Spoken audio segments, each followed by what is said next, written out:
Irish Wisdom Preserved in Bible and Pyramids by Conor McDarry, published 1923. Preface. In offering these pages to the public, I am in accord with a sentiment which is universal, at least I believe, among enlightened minds, and that is the desire to know the truth of history instead of the fiction which has been substituted therefor.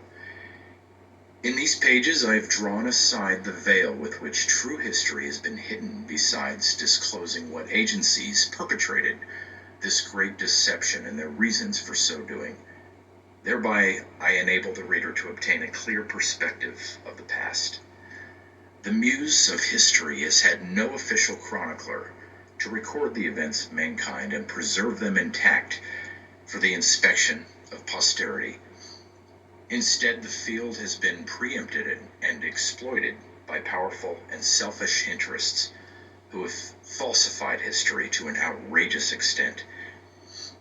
During a former age, a system of records and a chronicle of events came down to us until a comparatively recent time, historically speaking, which gave a true account and a just portrayal of life in those ancient times. The reason for this was that it was the natural and obvious result of a static or settled state of society which lasted for thousands of years, and there was no object or purpose in concealment.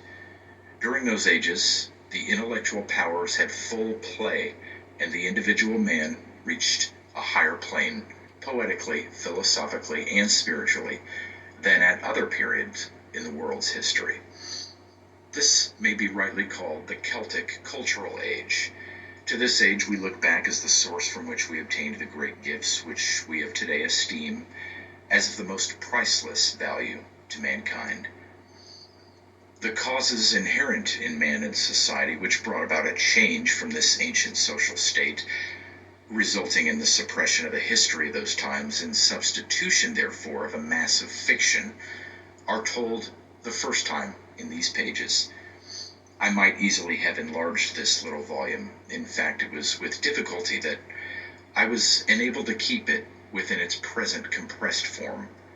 To enlarge upon or to extend some of the topics treated herein, such as the Bible, would require a very large volume or series of volumes in themselves. However, I hope that I have given out enough of truth in this work to interest or to help everyone into whose hands it may come.